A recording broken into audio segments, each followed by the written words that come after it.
Olá, queridos, graça e paz, estamos ao vivo, não é, com a nossa prévia da Masterclass. Nós vamos ter o evento principal na próxima sexta-feira, dia 14, às 20 horas, onde nessa Masterclass nós estaremos falando sobre a origem do anticristo e também falaremos sobre tribulação e grande tribulação. E também estaremos lançando aqui algo que vai ser muito edificante para a sua própria vida, não é? Nós preparamos com muito carinho algo para poder anunciar nesse dia. E quem estiver ao vivo na sexta-feira também vai estar conferindo em primeira mão. Quero agradecer a todos que estão ao vivo aí com a gente nessa nossa prévia dessa Masterclass. O tema que nós vamos abordar hoje é o texto de Apocalipse capítulo 13, onde nós vamos estar falando sobre a marca da besta, e se é ou não é um chip. Hoje a gente vai estar trazendo esse ensinamento para você em primeira mão. Você que está aí conectado conosco, eu queria que você desse um joinha, um ok, que você visse a qualidade do áudio, ver se está chegando o áudio limpo e claro aí, se as imagens estão sendo projetadas corretamente aí no seu smartphone, tablet ou no seu PC. É bom você interagir conosco, dê um ok, dê um joinha. Eu já dei as boas-vindas aqui para algumas pessoas que estão conosco ao vivo. E existem várias pessoas que estão nos curtindo ao vivo nesta nossa Masterclass. Com certeza vai ser um tempo precioso e maravilhoso. Ok? Antes de mais nada, eu quero colocar algumas considerações daquilo que vamos tratar hoje, para que você não pense que a gente está tentando impor aqui a nossa forma de pensar. Essa aula, na verdade, ela é apenas a ponta do iceberg daquilo que a gente vai tratar com muita profundidade, com muita força na sexta-feira. Nós estamos apenas introduzindo o assunto. Nós vamos estar abordando esse assunto aqui, de repente é algo novo para você, mas eu acredito que nós vamos estar colocando várias provas de que esse tipo de visão que a gente está trazendo tem muito a ver com o contexto bíblico, com aquilo que a Bíblia nos traz em grande profundidade. Não sei como é que está a transmissão aqui, se os meninos estão conseguindo ver. Eu acho que ainda está rodando. Você está vendo aí, Rodrigo? Pode dar um ok aí, pode falar. Está vendo perfeitamente? O meu ainda está processando aqui. Eu não estou conseguindo ver as outras pessoas que estão ao vivo. A gente está aqui acertando ainda a parte técnica, para daqui a pouco a gente estar começando com força. Ok? Então, você pode, anotando as suas perguntas, a gente vai estar falando sobre o tema aqui, e no final você pode estar fazendo essas perguntas para nós. Então, a gente vai abrir para as perguntas relacionadas ao tema. Você pode estar anotando essas perguntas aí, ok? Bom, aqui sumiu completamente o meu, ainda está processando, talvez eu tenha que abrir de novo, mas o seu aí está tudo ok, está tudo joinha. Pronto, então vamos começar sem mais delongas, o assunto. Quem chegou aí, chegou. Um abraço para vocês que estão nos assistindo ao vivo. Nós estaremos então iniciando o nosso assunto. Quando nós falamos de profecias da Bíblia, a gente tem um texto base e a gente gosta muito de ler e de abordar, que é o texto de Isaías, capítulo 46, a partir do versículo 9. Esse é o texto-chave para a escatologia. Eu gostaria de ler aqui com vocês esse texto, que diz assim: lembrai-vos das coisas passadas, desde a antiguidade, que eu sou Deus e não há outro. Eu sou Deus e não há outro semelhante a mim, que anuncia o fim desde o princípio, e desde a antiguidade as coisas que ainda não sucederam, que digo, o meu conselho subsistirá, e farei toda a minha vontade. Então esse texto mostra que Deus é aquele que anuncia o fim desde o princípio. E nós somos privilegiados, irmãos, por servirmos a um Deus que nos mostra o futuro. E o nosso futuro, ele promete ser um futuro glorioso. Na igreja ela tem promessa de arrebatamento. A igreja ela tem promessa de não passar pela tribulação. A igreja tem promessa de ter um corpo de glória, um corpo glorificado. A igreja tem promessa de receber galardões. Então, para nós, o nosso futuro, ele é excelente. Ele é um futuro glorioso. E Deus, ao longo da Bíblia, ele foi deixando para nós profecias. E essas profecias, algumas já se cumpriram. Existe um homem especialista em escatologia, o nome dele é John Walvoord. John Walvoord, ele disse, e ele afirmou, é um especialista, um homem estudado, que cerca de 500 profecias da Bíblia, cerca de 500 profecias da Bíblia já se cumpriram, e falta cerca de 500 profecias ainda a serem cumpridas. E eu queria despertar você para o cumprimento das profecias, porque possa ser que estejamos vivendo num tempo onde as profecias elas começam a se cumprir, onde as coisas elas começam a se mostrar com grande clareza. Quem viveu na época de 1948, quando no fim da Guerra Mundial houve uma ordem, na verdade uma liberação, para que os judeus pudessem voltar do cativeiro, da diáspora, da dispersão, para que os judeus pudessem retornar da dispersão mundial, e os judeus do mundo inteiro, eles começaram a voltar para Jerusalém. Para quem estuda história sabe que a cidade foi destruída no ano 70 da nossa era. O general Tito, ele invadiu a cidade de Jerusalém e destruiu, e os judeus foram dispersos pelo mundo do ano 70 até 1948. Isso dá 1878 anos fora da sua terra. Quem lê a profecia de Ezequiel, capítulo 37, consegue vislumbrar exatamente o início do cumprimento daquela profecia, porque Ezequiel, o profeta de Deus, ele estava num vale de ossos secos, onde ele começa a ter a visão de um monte de ossos secos, e aqueles ossos eram sequíssimos. E naquela ocasião houve uma direção da parte de Deus, onde ele teve que profetizar, e quando ele profetizou conforme a ordem, cada osso se juntou ao seu osso. E depois começou a crescer peles, e depois tendões e nervos, e depois foi profetizado que ele desse ordem ao espírito, ao vento, e o vento soprou, e vida entrou naqueles ossos, naqueles cadáveres que já não eram mais ossos, e se tornou um exército grande e extremo. Então, essa profecia se cumpriu, tem se cumprido, está em andamento. Em 1948, o povo judeu, ele começou a voltar, cada um para a terra de Jerusalém novamente. Parecia impossível, não é não? Se você abandonar a sua casa 10, 15, 20, 30 dias, 3 anos, eu acredito que quando você voltar lá, de repente, já tem outra pessoa morando. Mas Israel ficou 1878 anos fora da sua terra, ossos sequíssimos. Impossível voltar a ter vida. Mas a profecia se cumpriu, juntou cada osso ao seu osso. Cada judeu foi voltando de cada lugar do mundo que estavam espalhados e começaram a se unir novamente e se formar a nação de Israel. Na Guerra dos 6 Dias, alguns anos depois, quando muitas nações árabes foram contra Israel, eles conseguiram permanecer firmes e vencer, em meio a tudo aquilo. Ali foi crescido tendões e peles. E quando o nosso Cristo voltar, quando Israel se arrepender no final da tribulação, vai ser soprado o Espírito e eles vão reviver.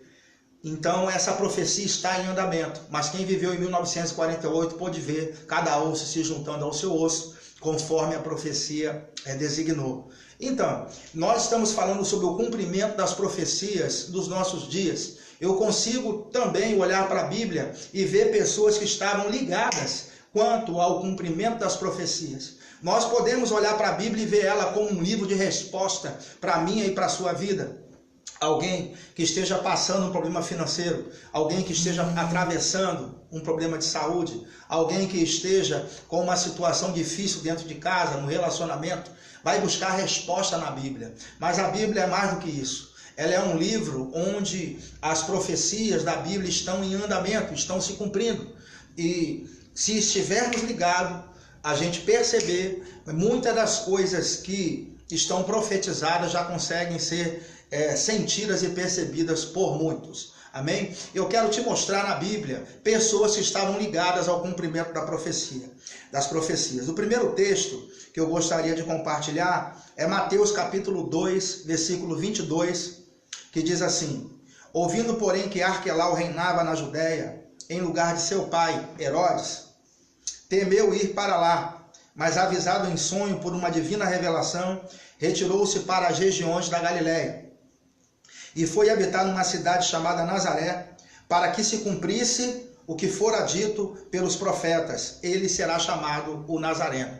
Essa profecia, ela fala acerca, esse texto ele fala acerca da época em que José fugiu com Jesus e Maria para o Egito, porque Herodes procurava matar o menino. Mas depois de um certo tempo ele retornou. E quando ele retornou, ele foi avisado que ele fosse diretamente para a cidade de Nazaré, porque ele seria chamado Nazareno. Então, o texto diz para que se cumprisse o que fora dito pelo profeta. O texto diz assim: ele será chamado Nazareno. Então, nota-se que o cumprimento das profecias estava em andamento, estava em curso na época de Jesus. Eu queria mostrar para você algumas pessoas que estavam ligadas no cumprimento da profecia do nascimento de Jesus. Lucas capítulo 2, versículo 25, vai falar assim: ora, havia em Jerusalém um homem cujo nome era Simeão, e este homem justo e temente a Deus esperava a consolação de Israel, e o Espírito Santo estava sobre ele, e lhe fora revelado pelo Espírito Santo que ele não morreria antes de ver o Cristo, o Senhor. Assim, pelo Espírito foi ao templo, e quando os pais trouxeram o menino Jesus para fazerem por ele segundo o costume da lei, ele foi apresentado ao 8º dia, segundo o que a lei determinava. Simeão tomou em seus braços e louvou a Deus e disse: agora, Senhor, despedes em paz o teu servo, segundo a tua palavra, pois os meus olhos já viram a tua salvação, a qual tu preparastes ante a face de todos os povos, luz para a revelação aos gentios e para a glória do teu povo Israel. Então, Simeão estava simplesmente vendo o cumprimento da profecia. Ele segurou o cumprimento da profecia nos seus braços, o próprio Messias, segundo ele havia lido nos profetas e segundo ele havia recebido uma revelação que ele veria o próprio Jesus diante dos seus olhos. Uma outra pessoa que viu o cumprimento das profecias foi a profetisa Ana. Em Lucas capítulo 2, versículo 36, havia também uma profetisa, Ana, filha de Fanuel, da tribo de Aser. Era já avançada em idade, tendo vivido com o marido 7 anos, desde a sua virgindade, e era viúva de quase 84 anos. Não se afastava do templo, servindo a Deus noite e dia, em jejuns e orações. Chegando ela na mesma hora, deu graças a Deus e falou a respeito do menino a todos os que esperavam a redenção de Jerusalém. Então perceba que ela reconheceu que Jesus era o Messias, que estava diante dos seus olhos o cumprimento daquilo que os profetas haviam profetizado. Por que eu estou batendo tanto nessa tecla acerca da questão do cumprimento das profecias? Porque nós não podemos estar desligados quanto a isso. Eu sei que no nosso corre-corre, nosso vai e vem para o trabalho, para a igreja, nos nossos compromissos, talvez a gente não fique muito antenado, mas coisas estão acontecendo no mundo e existem pessoas que estão mais sensíveis ao que tem acontecido e conseguem perceber um ou outro movimento e a gente está anunciando aquilo que a gente percebe que está acontecendo. Então nós estamos vivendo dias de cumprimento, de coisas que estavam antes ocultas e que agora, para esse tempo, para essa época, coisas começaram a ser reveladas para nós. E nós simplesmente não podemos fechar os olhos e sermos tendenciosos a pensar de uma única maneira. Nós precisamos estar abertos para aquilo que Deus está nos trazendo. Ok? Existe uma passagem lá em Daniel capítulo 12, versículo 4, que diz assim: mas você, Daniel, feche com selo as palavras do livro até o tempo do fim. Muitos irão por todo o lado em busca de maior conhecimento. Disse-me ainda: não seles as palavras das profecias deste livro, porque o tempo está próximo. Lá em Apocalipse 22, 10, já não manda selar. Para Daniel, Deus mandou selar. Para João, ele disse: não cele as palavras das profecias desse livro, porque o tempo está próximo. Então acreditamos que estamos vivenciando os últimos dias da era da igreja e precisamos estar atentos no tocante àquilo que o Senhor está nos trazendo como revelação. Amém? Pronto, então, depois dessa rápida explanação para chamar a atenção da igreja para a questão das profecias da Bíblia, nós vamos iniciar então o nosso assunto. Você que está chegando agora nessa transmissão ao vivo, nós já iniciamos o nosso assunto, eu fiz aqui uma introdução e vamos exatamente agora ir para o cerne da questão sobre a marca da besta, sobre a questão do chip. Eu gostaria que você pudesse dar aí um ok, você que está nos acompanhando nessa transmissão ao vivo, e você desse um feedback sobre a questão do som, se está chegando direitinho, se as imagens estão chegando, que você desse o ok e que você pudesse nos fazer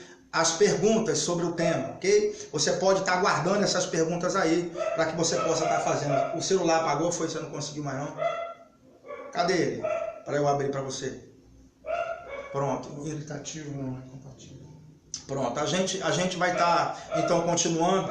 No final eu vou abrir aqui o nosso computador para a gente poder ver as perguntas, ok, pessoal?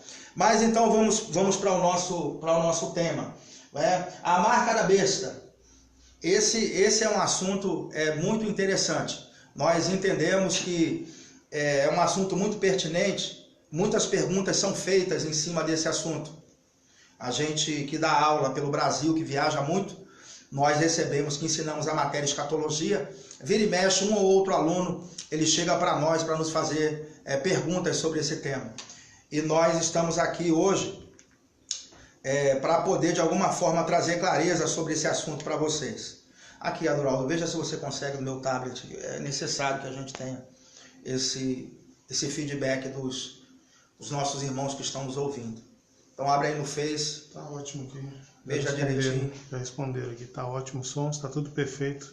Tá dando para ver daí? Aparecida Silva, Cláudia Rodrigues, tá ótimo o som, então, tudo perfeito, meu Aparecida, um abraço. Cláudia Rodrigues, um grande abraço. Obrigado aí por interagir conosco. Estamos ainda na parte dos ajustes para a gente começar de uma forma mais firme, mais intensa sobre o tema. Tá tudo certo aí? Então dá para ver as perguntas para mim, que eles fizerem. Pronto, então eu vou voltar aqui para o meu esboço. Ao vivo não dá para editar, é assim mesmo, né? A gente vai caminhando e vai se acertando. Só um instante que eu vou abrir aqui o meu esboço, para a gente dar continuidade.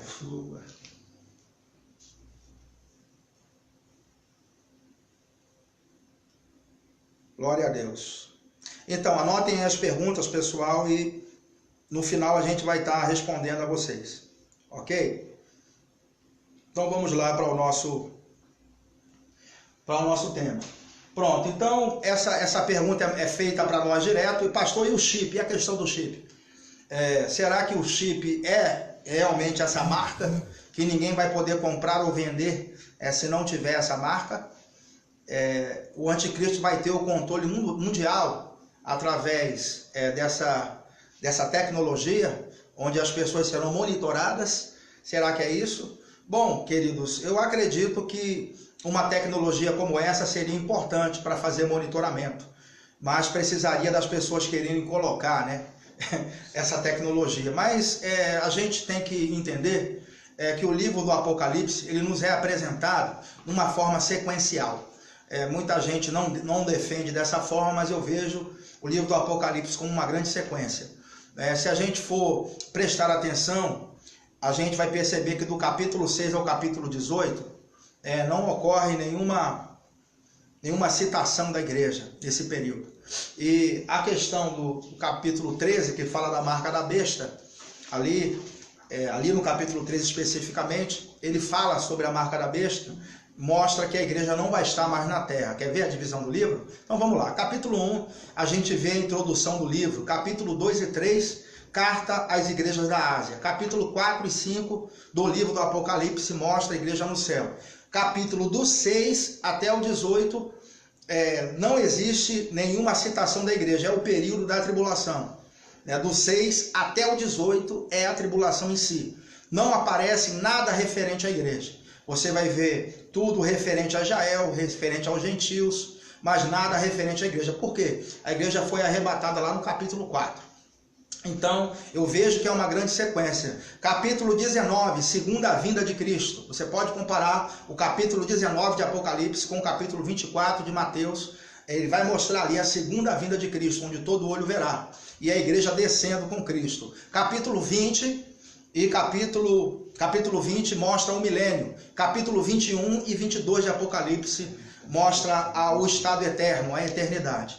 Então, do 6 ao 18 não existe nenhuma referência à igreja. Então, essa tecnologia, se fosse o chip, né, a gente vai colocar assim, a igreja não precisa se preocupar, porque ela vai ser arrebatada antes.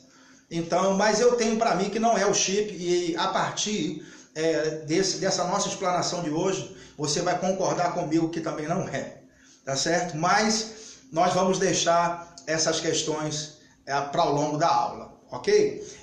Deixa eu dizer a você que acredita que é o chip, eu não menosprezo a sua maneira de acreditar, eu acredito que cada um tem o seu próprio sistema de crença, respeito até o seu sistema de crença, mas quando nós acreditamos em algo, nós transmitimos isso com muita força. Então, às vezes nós parecemos ser dogmáticos, né, na forma como a gente coloca, já que se trata de convicções de crença. Quando você acredita em algo, você fala com muita convicção. Então, tudo que eu vou expor para vocês aqui, eu creio 100% que seja dessa forma. Vou botar 99% e vou deixar 1% para aquelas pessoas poderem chegar e colocar também o seu ponto de vista. Se você acredita diferente, você pode colocar aí nos comentários, sem problema nenhum, a gente não vai apagar, a gente vai deixar o seu comentário, mas eu queria que você ficasse livre também para crer da sua forma. É muito bom que a gente tenha esse tipo, né, de entendimento, porque eu penso de uma forma, você talvez pense de outra, a gente pode ter divergência no campo das ideias, mas nós somos cristãos, vamos para o céu, mas a gente não pode simplesmente querer forçar que o outro creia como a gente, ok? Então, essa é a melhor explicação que eu já tive sobre o número 666. Até aqui eu estudo a Bíblia há 23 anos, já tenho uma jornada, eu ensino a matéria escatologia pelo menos há 5 anos, eu já tenho uma jornada de ensino dessa matéria e nós estudamos diariamente esse assunto.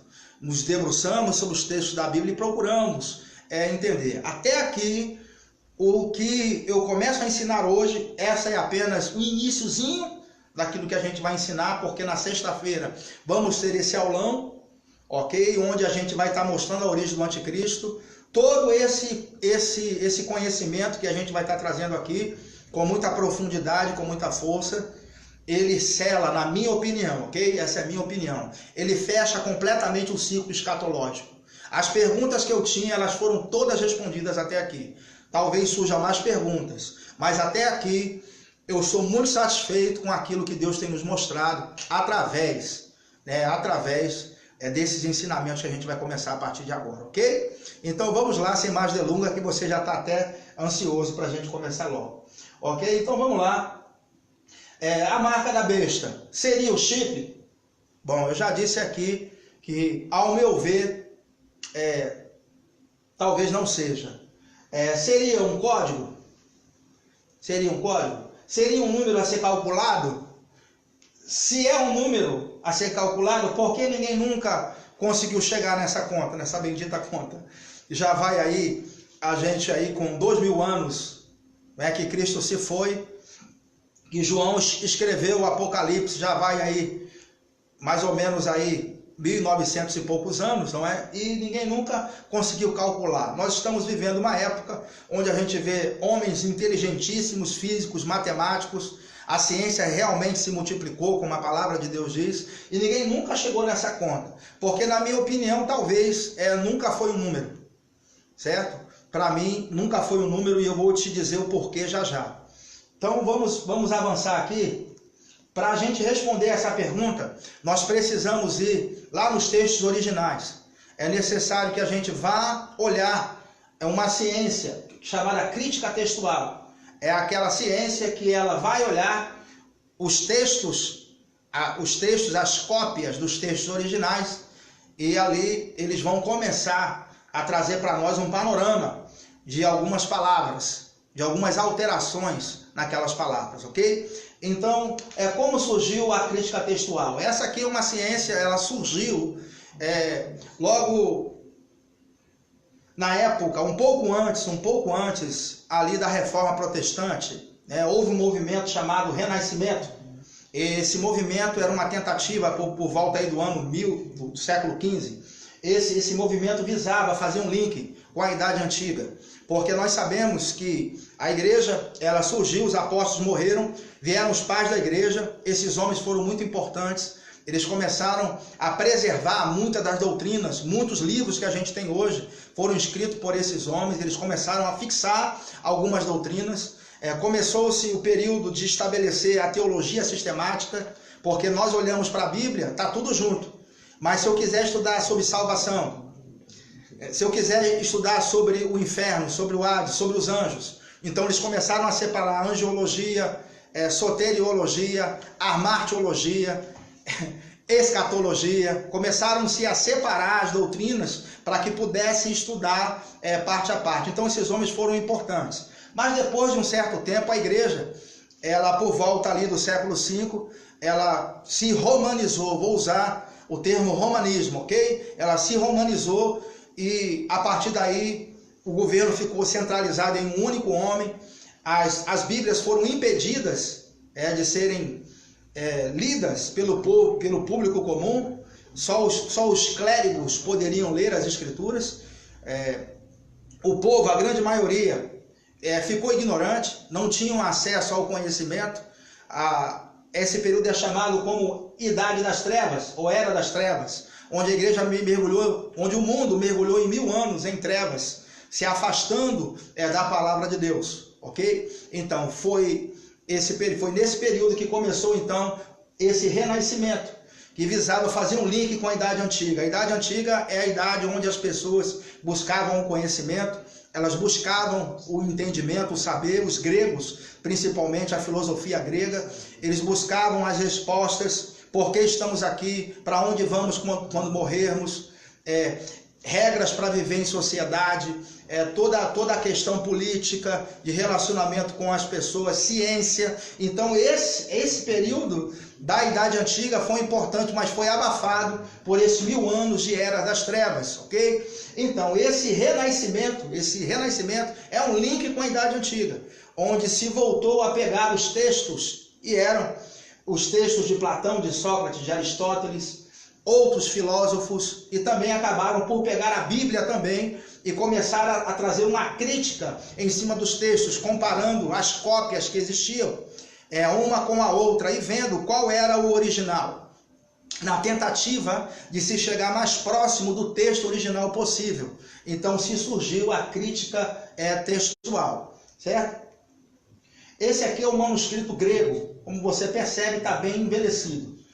Antigamente eram as coisas, não havia imprensa ainda. A imprensa ela foi inventada por Gutenberg ali no século XV, ok? Então os textos eram copiados à mão, escritos à mão, em pergaminhos e em papiros. Antes era o papiro, pegava assim uma canazinha pequenininha, arrancava o miolo dela, depois fazia um entrelaçado, colocava uma pedra em cima, e aquele leite que saía da planta era embebido ali naquela mistura, e se ficava uma folha rústica, eles lixavam e preparavam para começar então a escrever nessas folhas. Com o passar do tempo, mas é muito frágil, não podia dobrar, se dobrar quebrava. Então eram colocados em rolo, por isso que a Bíblia fala sobre os rolos, não é? Então eram enrolados, colado cada folha no final da outra e era enrolado. Com o passar do tempo, na cidade de Pérgamo se inventou então o pergaminho. O pergaminho já é feito com pele de animal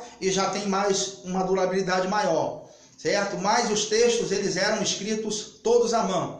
A partir do século XV começou-se a imprensa, a se fazer em série, a se imprimir, o que a gente chamamos hoje de impressão, e podemos imprimir. Então, o texto original, a grande maioria dos textos originais se perderam. A gente não acha mais um texto original. Por exemplo, esse texto aqui é um fragmento do Evangelho de João, ó. Tá vendo? É só um pedaço do fragmento. Dá nem para ler direito aqui, de tão antigo que é. Eu me lembro que a certidão de, você vai até rir agora, a certidão de nascimento dos meus irmãos eram coladas de esparadrapo, de fita durex, toda amarelada. E olha que era cerca de 15, 20 anos. Você imagine você achar um texto aí de 1.500, 2.000 anos. É muito difícil você conseguir preservar um texto desse. E as pessoas não tratavam esse documento antigo como uma relíquia. Muitos embrulhavam pão com ele, rasgavam, usavam para outros fins, menos nobre. Mas a gente percebe que não tinha esse cuidado que se tem hoje em preservar. Hoje a gente vai encontrar esses manuscritos dos judeus, nos museus, perdão. Esses manuscritos antigos a gente encontra em museus, estão bem preservados, estão guardados ali numa temperatura em que eles não se estragam. Por exemplo, o deserto é um lugar bom para se guardar esses textos antigos, porque pouca umidade. Então, os manuscritos, por exemplo, encontrados no Mar Morto, uma caverna em Qumran, eles encontraram ali textos que datavam mais ou menos ali da época um pouco antes da época de Cristo ali, uma comunidade de essênios, de pessoas que viviam naquela época, eles guardaram aqueles manuscritos muito bem preservados. Então, a questão da preservação, nem todo mundo tinha essa cultura de preservar, então muitos deles foi completamente destruído. Aqui a gente vê a mais antiga cópia dos 10 mandamentos. Olha como está isso. Tudo bem rasgado, parece que a traça passou por aqui, né? A gente vê que está tudo bem destruído e você percebe que é um pergaminho bem antigo, né?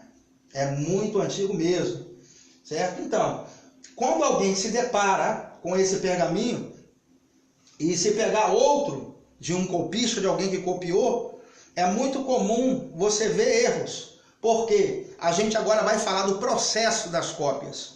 Esse aqui é o autógrafo.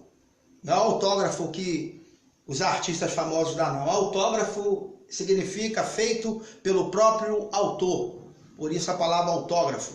Então, esse aqui é o primeiro, feito original. Vamos botar assim, né? Original feito pelo autor. Então, esse aqui, ele contém todas as ideias que ele quis passar ali na hora. Toda a revelação que ele recebeu, no caso da Bíblia, foi colocado aqui. Certo? Pronto. E essas cartas, esses textos eram circulados na igreja. Vamos falar agora em se tratando de Novo Testamento. Todos esses textos circulavam pela igreja de uma forma geral, né? Então, cada um, por exemplo, vamos supor que eu tenho uma cópia desse texto aqui. Eu tenho esse texto aqui na mão e quero fazer uma cópia, vamos colocar. Então, eu comecei a fazer essa cópia, ok?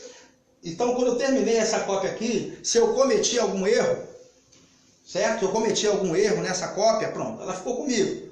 Aí alguém vai copiar de mim, ele vai copiar o mesmo erro que eu coloquei. E assim vai. O erro que eu cometi aqui, ele vai sendo passado para todas as outras cópias. Agora, nós estamos falando aqui de 1.500 anos de cópias. Cópias, de cópias, de cópias. É muito tempo, 1.500 anos de cópia. Então, se esse cara cometeu um erro aqui, vai ser seriado, mas não vai ser o mesmo erro desse.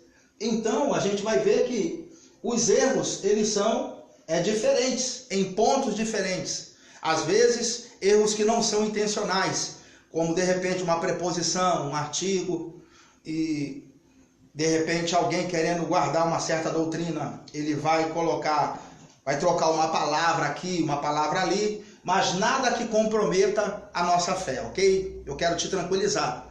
Esses erros, eles não comprometem a nossa crença, a nossa fé. Eles foram catalogados, todos esses erros, eles foram catalogados, e nós chamamos esse catalogamento, né? A gente pode colocar aqui, de comentário textual, né? Existem vários comentários textuais. Esse comentário textual do Novo Testamento explica a escolha das palavras do texto em português. E nós chamamos as discrepâncias catalogadas, nós chamamos de variantes, certo? Variante textual. São todas as discrepâncias que a gente vê nos textos. Então, se eu peguei um texto ali do século V. Deixa eu voltar aqui para cá, para a gente poder se localizar. Se eu peguei esse texto aqui, ok, e vi um erro nele, e nesse outro aqui, essa cópia aqui, um pouco mais para frente, certo? E não vi esse erro, eu consigo perceber, e aqui também não vi esse erro, nessa outra linha aqui, porque cada grupo aqui vai repetir os erros, né? Não sei se você está vendo aí as linhas, os erros que esse repete, que esse repete, que esse repete, a gente talvez não seja o mesmo erro dos outros. Então, o que a crítica textual faz? Ela compara os manuscritos para ver quais são os erros que aparecem nos outros pergaminhos, nos outros livros da Bíblia. E aí cataloga tudo e já fizeram isso para nós. Esses em amarelo aqui são as cópias que sobraram. As outras foram todas perdidas. Existem hoje mais de 5.000 manuscritos. Então, uma quantidade grande de manuscritos, que significa escrito à mão, foi copiado, não é o original. O original você não acha mais, acha as cópias. Então, todos os erros foram catalogados, ok? E foram colocados em sequência. Existem bons livros, por exemplo, o livro Comentário Textual do Novo Testamento, da editora Vida, você pode adquirir. Você entra numa loja dessa e você pede, eu quero o livro Comentário Textual do Novo Testamento. Ali vai vir todas essas palavras catalogadas, que aparece no manuscrito tal, no outro manuscrito tal. Ou então o comentário do Novo Testamento de Champlin. Esse comentário bíblico que eu tenho, ele é muito bom. E ali embaixo você vai ver todas as variantes que a gente chama, né? As variantes textuais encontradas em cada texto, catalogadas uma a uma. Ok? Então por que eu falei sobre essa questão das variantes? Porque a gente pega várias cópias de épocas diferentes e a gente vê variação num texto aqui, no outro texto ali, no outro texto ali, e a gente vai perceber se realmente esse texto, qual é o mais próximo do original que a gente pode encontrar. Então a gente vai fazer esse tipo de análise. Agora, quando você quer saber para que serve a crítica textual, às vezes só olhar no original não resolve. De acordo com a versão, as palavras podem mudar. Eu vou te dar aqui um exemplo do texto aqui de Efésios capítulo 1, versículo 18, que diz assim: sendo iluminados os olhos do vosso coração, para que saibais qual seja a esperança da sua vocação e quais as riquezas da glória da sua herança nos santos. Então há palavras aqui, sendo iluminados os olhos do vosso coração. Na Bíblia Almeida aparece a palavra coração. Agora, na Bíblia NVI aparece tendo iluminado os olhos do vosso entendimento. Então nós vemos aqui que aqui aparece a palavra coração e aqui entendimento. A palavra no original para coração é cardia, ok? E a palavra para entendimento é noia. São duas palavras diferentes. E você sabe que coração aqui simboliza o homem interior, simboliza o espírito humano. Então, pelo contexto, eu sei que essa versão aqui, ela é aquela que traz mais verdade. Eu consigo perceber que a palavra escrita lá é coração por causa do contexto. Mas existem situações em que as variantes, elas são realmente muito grandes. Então, no nosso texto aqui de Apocalipse 13, que é o texto que a gente vai começar a estudar agora, a gente vai ver que aparece uma variante, mais de uma variante, aqui no famoso 666, no 666. Vamos dar uma olhada? Vamos lá. Apocalipse 13, do 16 ao 18, diz assim: e faz que a todos, pequenos e grandes, ricos e pobres, livres e servos, lhe seja posto um sinal na sua mão direita ou nas suas testas, para que ninguém possa comprar ou vender, senão aquele que tiver o sinal, ou o nome da besta, ou o número do seu nome. Aqui há sabedoria. Aquele que tem entendimento, calcule o número da besta, porque é o número de um homem, e o seu número é 666. Bom, nesse número aqui, 666, colocado, existem três variantes para esse número. Ele pode ser 666, pode ser 616 ou pode ser 646. Tem outras variantes, mas essas aqui são as que aparecem com mais frequência. Então, eles olharam todos os manuscritos aí existentes e eles descobriram que tem manuscrito que traz a palavra 666, cópias, né? Outras cópias trazem a palavra 616, outras cópias trazem a palavra 646. Ora, eu quero fazer uma pergunta para você. Se nós vamos calcular, você sabe que é preciso saber o número certo, não? Porque senão o cálculo vai dar errado. Se você quiser chegar numa determinada conta e equação certa, você precisa ter os números certos. Então, com tantas variantes assim, como que você vai chegar nesse número certo, se é um número de verdade? Se é realmente um número, não é? Como que você vai chegar? Então, se você achar, quando houver mais de uma variante, fique aberto para uma interpretação diferente. É isso que eu queria dizer. Irmãos, quando você olha os textos da Bíblia, se você vai estudar a fundo a origem das palavras e você vê que existe mais de uma variante, você tem que ficar aberto para uma possível interpretação diferente. Nós estamos falando aqui de estudo profundo das Escrituras. Nós não estamos aqui trazendo nada raso, não. Isso aqui, crítica textual, é quem gosta mesmo de investigar a origem dos textos da Bíblia. Então essas pessoas fizeram doutorado, elas sabem as línguas originais, os gregos, o grego, o hebraico, o aramaico, procura estudar essas línguas para que possa fazer a crítica dos textos. Mas eles já fizeram essas críticas para nós e colocaram naqueles livros que eu citei anteriormente. Já está tudo pronto, já está tudo catalogado. É só ir lá e averiguar. No tal do 666 existem essas variantes aqui. Pode ser 666, 616, 646. Será que é um número? Com 3 variantes dessa, já desconfio que talvez não seja um número, porque é um simples número, era fácil você pegar e copiar. Então, na minha opinião, nunca foi um número. Eu acredito que, na verdade, isso é um símbolo. E eu vou defender isso a partir de agora. Então, a palavra no texto original é essa aqui, 666, ok? Essa é a palavra no texto original. Um homem chamado Ali Chobé, que é um árabe, ele era um extremista, ele era um islâmico extremista, ele tem descendência também americana, ele se converteu ao cristianismo e ele estava examinando um texto antigo, um manuscrito antigo chamado Codex Vaticano. E quando ele se deparou com esse texto do 666, ele viu assim, o que essas palavras árabes estão escritas no texto grego? E ele começou a desconfiar. Ele olhou e falou, rapaz, isso é árabe. O que essas palavras árabes estão fazendo num texto grego? Ele olhou lá e viu essas palavras. Então, aqui é a inscrição em árabe, é bem parecido, né? Você pode notar que é bem parecido. 2 espadas cruzadas, aqui esse símbolo e mais esse aqui. Essa inscrição aqui significa Bismillah, ou em nome de Alá. A gente vai botar lado a lado, uma a uma, Alá, tá vendo? E aqui o grego. Nota-se que a diferença é se está em pé ou deitado. É a única diferença. Você pode ver aí pelo seu vídeo, né? É a única diferença, se está em pé ou deitado. Mas para o árabe pouco importa. Eu vou te mostrar já já que pouco importa para ele. Aqui a gente vai comparar as duas, tá vendo? É bem parecido. Uma diferençazinha aqui, a gente vê, mas aqui é bem parecido. Esse está deitado e esse está em pé. Agora vamos lá, olhar que para o árabe pouco importa. Ó, se está em pé ou se está deitado. Aqui está inclinado, meio inclinado. É a mesma inscrição, escrita lá, tá vendo?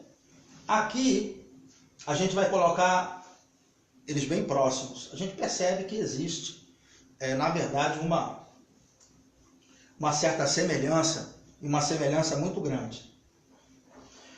Aqui a espada cruzada aparece demais nas bandeiras árabes. A gente vê das nações que têm descendência árabe. Aqui a gente nota também a palavra lá, tá vendo aqui, ó? Não sei se está dando para você ver no seu visor. A gente vê aqui a mesma palavra. Aqui ele está deitado, tá vendo? Usado nas bandanas.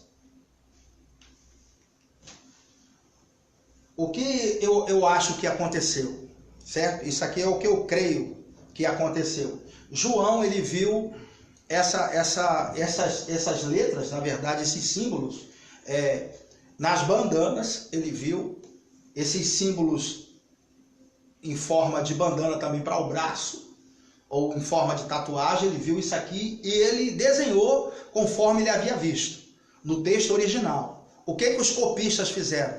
Na hora que foram copiar, eles começaram a deduzir que isso aqui era 600, letras gregas, 666. E por isso que eles colocaram 616. Alguns, na interpretação, resolveram colocar 616. E outros 646. E outros números. E pensando que era um número. Mas percebe-se que era visto por João, símbolo que ele havia desenhado. João teve muitas visões no Apocalipse. Foi algo muito intenso. São 22 capítulos de pura revelação.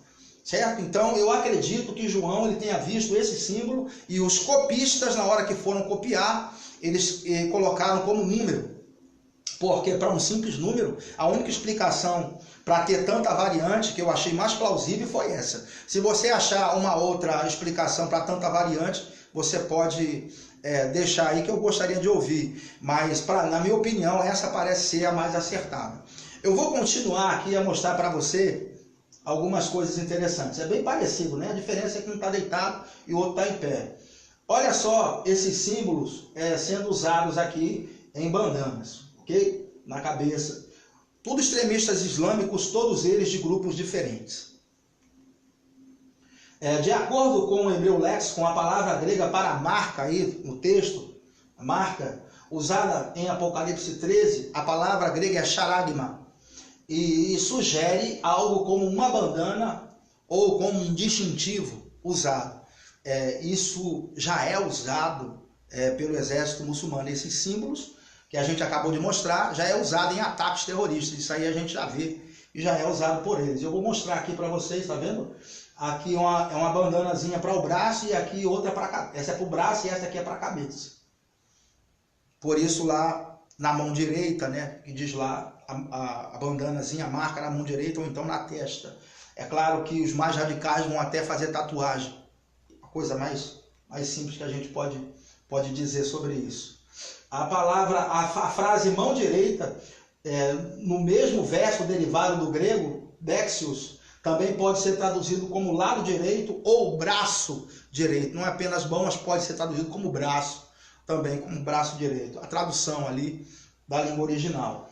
Aqui a gente vê as bandanas na cabeça deles, né? Essa é a frase árabe, Bismillah. Então, o número 666, a frase árabe lá é Bismillah, que significa em nome de Allah. Ok? Então, todos os ataques terroristas que eles fazem, toda a parte de explodir, todos os ataques que eles fazem, eles colocam a autoria do ataque como se Allah tivesse mandado eles fazerem. Por isso que aparece Bismillah em nome de Allah. Então aqui está a palavra Bismillah, que é bem parecida lá com o texto que a gente mostrou ainda há pouco, comparando as letras gregas com as árabes, não é? É bem parecida. As duas espadas cruzadas e aqui, ó, Bismillah também em nome de Allah, o símbolo. As duas espadas cruzadas. Em bandeiras a gente vê, aqui mais uma vez, aqui o Bismillah, aqui também em nome de Allah, aqui do lado. Mais uma vez a gente repete, e a gente então, eu tenho mais coisas para falar acerca desse assunto, certamente a gente vai tratar na sexta-feira.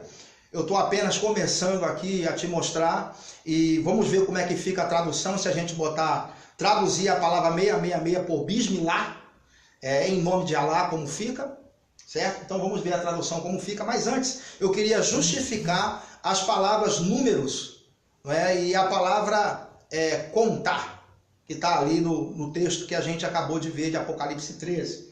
Mas antes eu queria te mostrar que na Bíblia existem palavras polissêmicas. O que são palavras polissêmicas? São palavras com mais de um sentido. E a gente pode definir o sentido de acordo com o contexto. Eu quero trazer para você um texto bem conhecido por nós, que é Romanos 10, 17. Na revista e corrigida diz assim: de sorte que a fé é pelo ouvir e ouvir pela palavra de Deus. Na Almeida Revisada, Romanos 10:17 está assim: logo a fé é pelo ouvir e ouvir pela palavra de Cristo. Nota-se, palavra de Cristo ou palavra de Deus? Qual que é o certo? É palavra de Deus ou palavra de Cristo? Se você for no original, você vai ver que a palavra Deus aqui é Theos, e a palavra Cristo também é Theos. A palavra Theos, ela pode ser traduzida como Espírito Santo, como Deus ou como Jesus Cristo, de acordo com o contexto. Então você nota que numa mesma palavra a gente pode usar a tradução diferente, porque a palavra é polissêmica, ela tem mais de um significado. Então pode significar Espírito Santo, Deus ou Cristo. Pelo contexto, eu consigo perceber que palavra de Cristo é a mais indicada. Por que palavra de Cristo? Porque toda a carta aos Romanos é uma tentativa de Paulo de mostrar para os judeus que o Cristo é o Messias e que a lei havia sido abolida e que agora a pregação da fé é que deveria ser aceita por eles. Então, o contexto de Romanos 10, ele está falando sobre a pregação, sobre Isaías 53, sobre o texto de Jesus, quem creu na nossa pregação. Ele está falando sobre Cristo especificamente. Então, pelo contexto, a gente sabe que a Almeida Revisada é a que se aproxima mais do sentido certo da palavra a ser usada, que é Cristo. Então, palavra de Cristo é melhor. A Revista Atualizada também usa a expressão palavra de Cristo. Certo, irmãos? Então, palavras polissêmicas. Então, lá no texto, que a gente vai ver aqui, ficaria assim: a palavra calcule é polissêmica. Ela pode também ser traduzida como defina, julgue, reconheça, identifique, diga ou aponte. Por que eu estou dizendo isso? Porque como eles viram lá e deduziram que era um número, os copistas, como eles deduziram que era um número, eles calcularam, eles colocaram umas palavras para trazer o sentido de que se fosse um número, dando a entender que se fosse um número. Ele usou a palavra calcule, mas a palavra calcule, ela pode ser defina, julgue, reconheça, identifique, diga ou aponte. A palavra calcule no original é psefizo. Ela pode ser tudo isso aqui. Então vamos colocar como defina ou identifique, que fica mais certo da interpretação que a gente vai dar se aquilo ali for realmente bismillah em nome de Allah. A palavra número aqui é a palavra aritmos. Ela também pode ser traduzida como número indefinido, multidão. Também pode ser definida assim, número indefinido ou uma multidão. Então vamos ver como fica aqui, ó. Defina, certo? A multidão é em nome de Allah. Eu acho que fica bem melhor se a gente for olhar no texto mesmo. Vamos ver no texto? Aqui há sabedoria. Aquele que tem entendimento, defina ou reconheça a multidão da besta, porque é a multidão de um homem.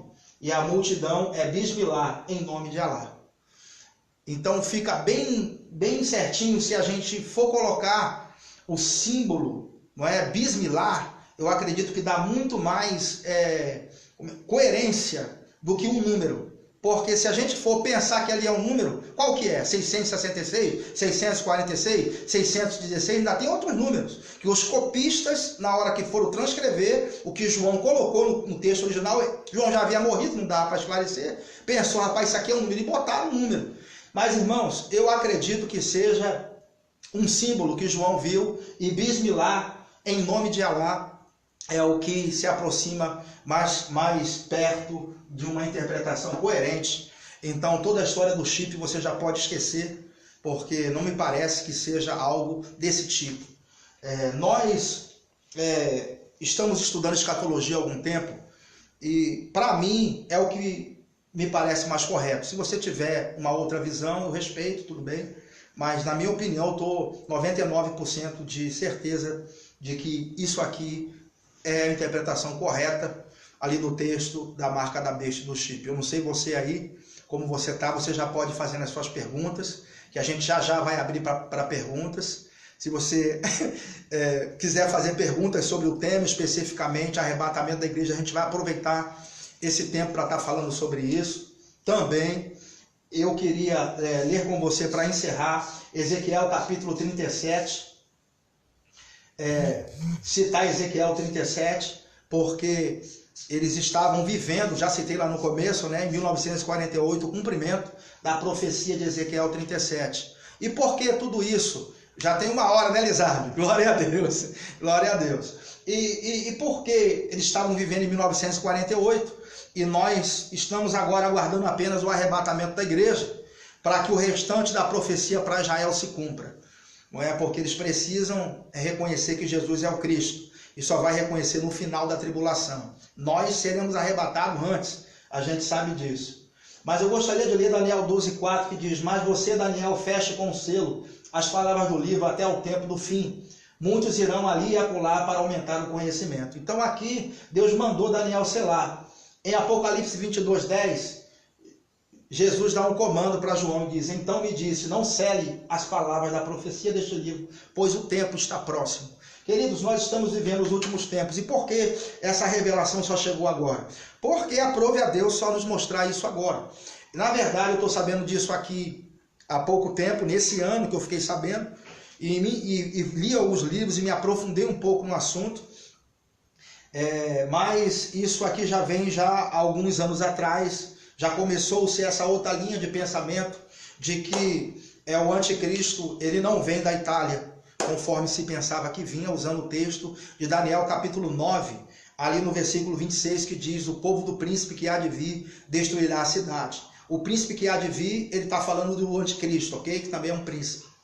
Ele diz: o povo do príncipe que há de vir destruiria a cidade. E nós sabemos que a cidade ela foi destruída no ano 70 pelo exército romano. Por pensar que foi os romanos que destruíram a cidade, se veio essa interpretação de que o anticristo vem da Itália. Até mesmo aquela série Deixados para Trás, o anticristo tem um nome italiano, Nicolai Carpaccia, não é? Então colocaram esse nome aí do cara. Não, ele vem da Itália, mas apenas um versículo da Bíblia não podemos construir uma doutrina. Mas eu vou dizer a você com toda a sinceridade do meu coração aqui, que isso aqui que eu estou mostrando para você não é nada diante daquilo que a gente vai mostrar sexta-feira. Eu tenho dezenas de passagens da Bíblia para te mostrar, provando que o islamismo realmente é a religião do anticristo e que ele vem do Islã. Só para deixar você bem curioso, o islamismo também tem uma escatologia, tem um estudo do fim, e é reverso do nosso. Eu vou começar a defender isso. Se você já vê os nossos vídeos por aí, a gente tem um vídeo aí no nossa página, você pode se inscrever e receber os nossos vídeos. Eu tenho 3 vídeos que mostram a religião do anticristo. E ali a gente está defendendo tudo isso. Só para você saber, se você for investigar a fundo na história, você vai descobrir que quem destruiu o templo no ano 70 não foram os romanos, foram os árabes. Só para você saber. Ok? Se você é árabe e está me assistindo aí também, não fique chateado comigo. Nós estamos apenas defendendo aquilo que nós acreditamos ser o certo. Ok?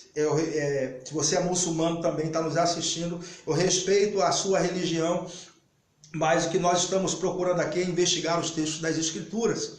E muitas vezes a gente consegue esbarrar em divergências. Infelizmente, não dá para se viver nesse mundo sem ter divergência de opinião com ninguém. Então é melhor ir para Marte. E lá você vai ficar sozinho e está arriscado você se divergir com você mesmo, né? Não é verdade? Então, você pode divergir de mim sem nenhum problema, mas esse é o ponto de vista da interpretação da Bíblia. Então, a partir de sexta-feira, eu vou dar para vocês provas contundentes de que o islamismo é realmente a religião do anticristo. Tem alguma pergunta aí? Já começaram a chegar algumas perguntas.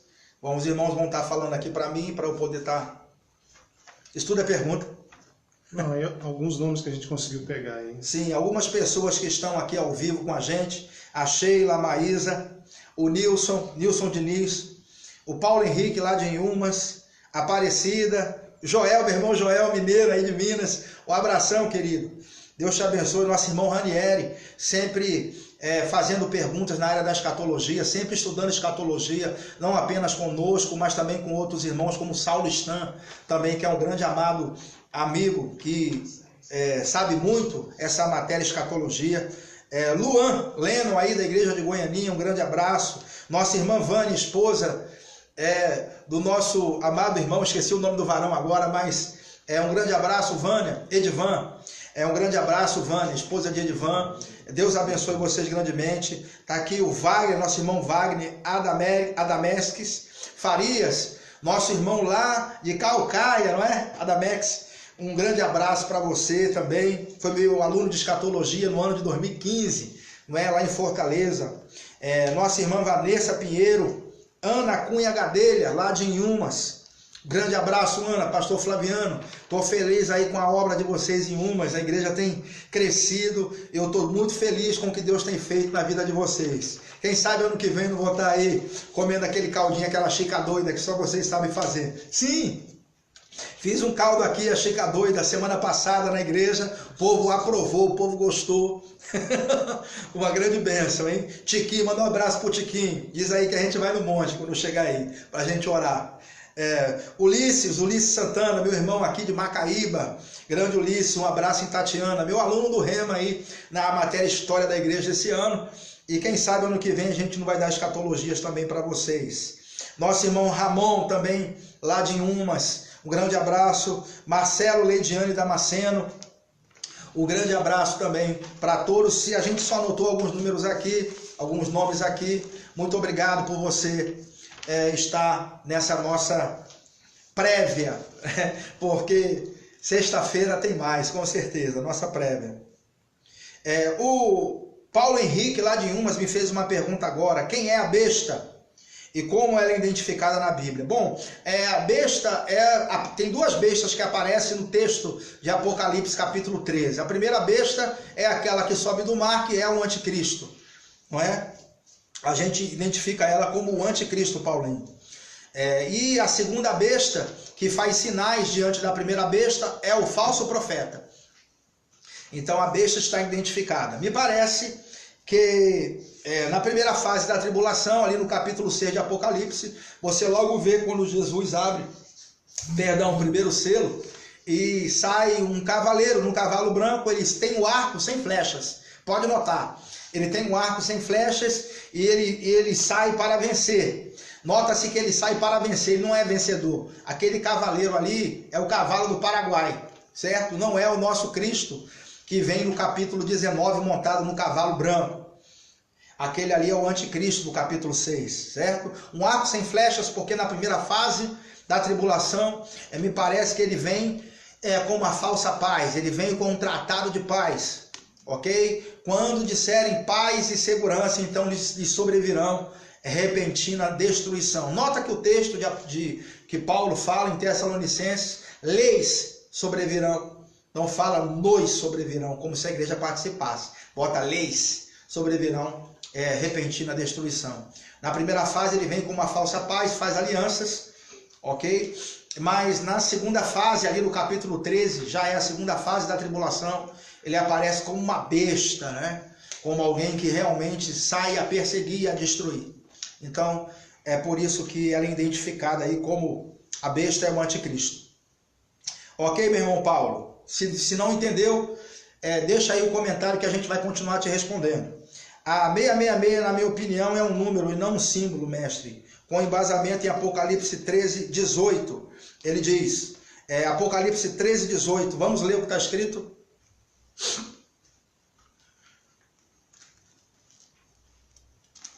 (13, 18).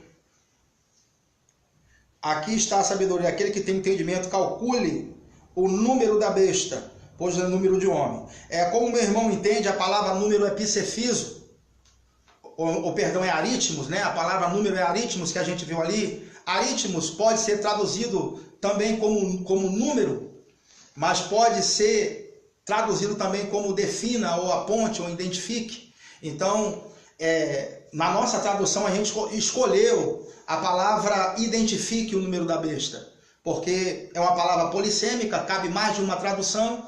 Os tradutores colocaram o número porque eles pensaram que é um número, lembra que a gente falou? Por eles acharem que era um número e não um símbolo, então eles colocaram aqui aritmos como um número, mas defina, ou aponte, ou identifique, de acordo com, se fosse um símbolo, ele iria escolher essa mesma tradução que a gente está falando. Se ele entendesse que era um símbolo, como ele pensou que era um número, por isso que ele colocou.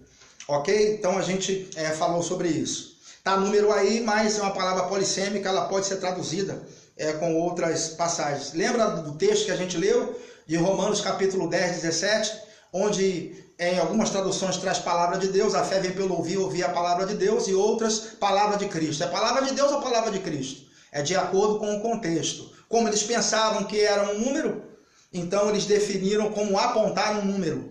Mas o número ali pode ser também definido, né? Pode ser defina ou aponte, ok? As 3 letras árabes também encontram no Códex Bizantino. Pronto, alguém aqui trouxe essa colocação, muito interessante.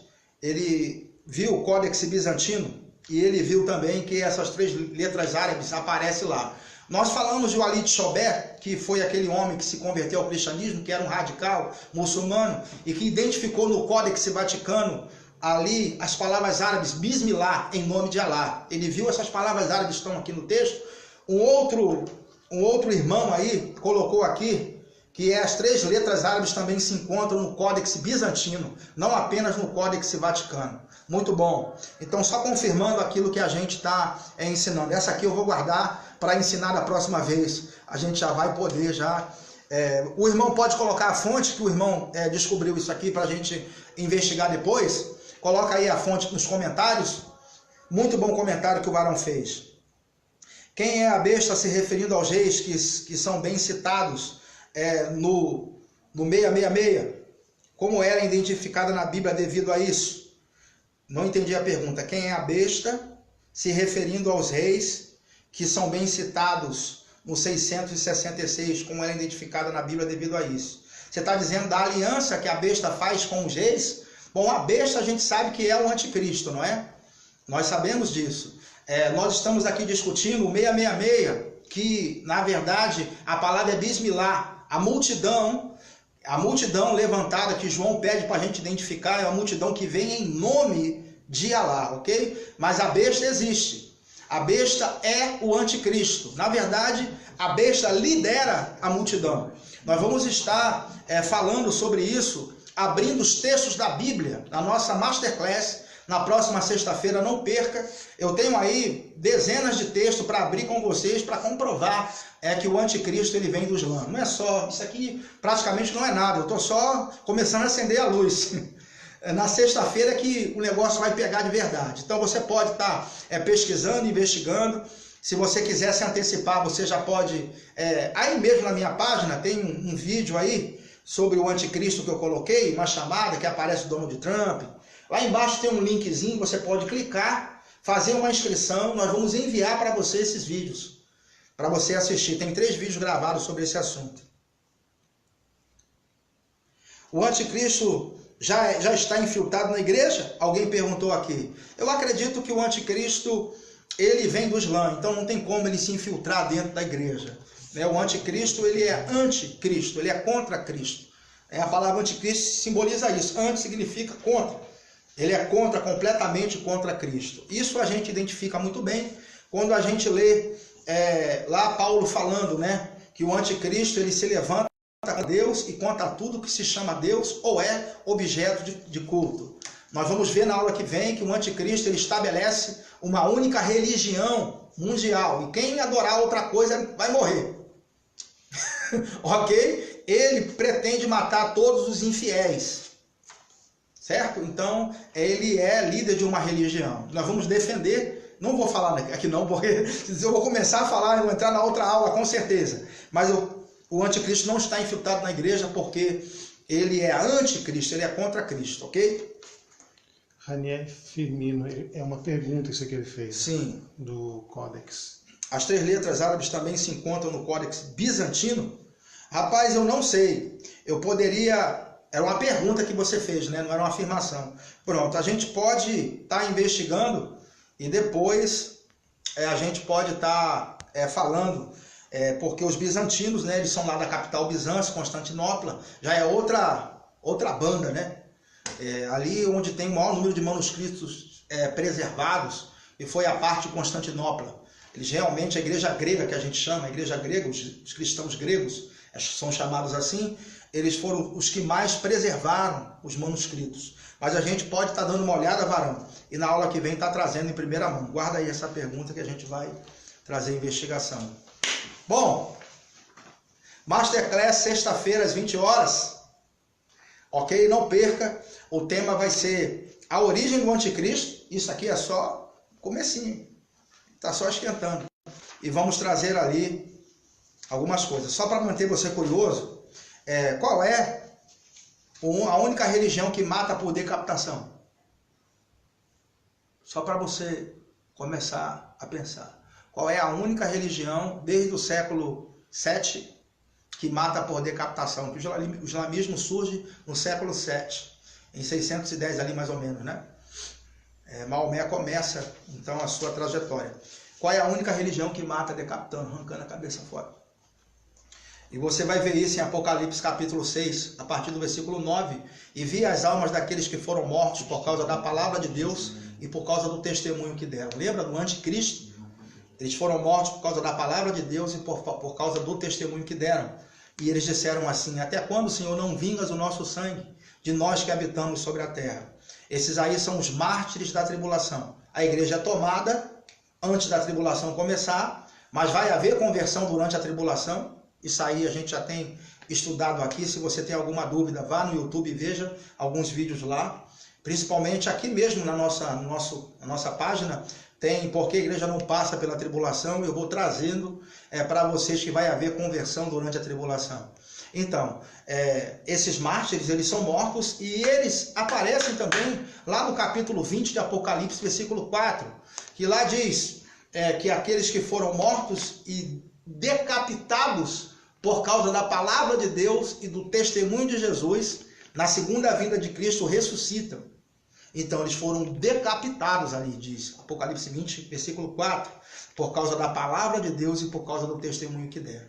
Certo? Se você quiser mais informações aí sobre essa questão da origem do anticristo, você pode clicar no nosso vídeo aí embaixo, tem um linkzinho, faça a sua inscrição, a gente vai enviar para você todos os nossos 3 vídeos sobre esse assunto. Ou então aguarde sexta-feira que vamos estar ao vivo aqui, trazendo mais iluminação.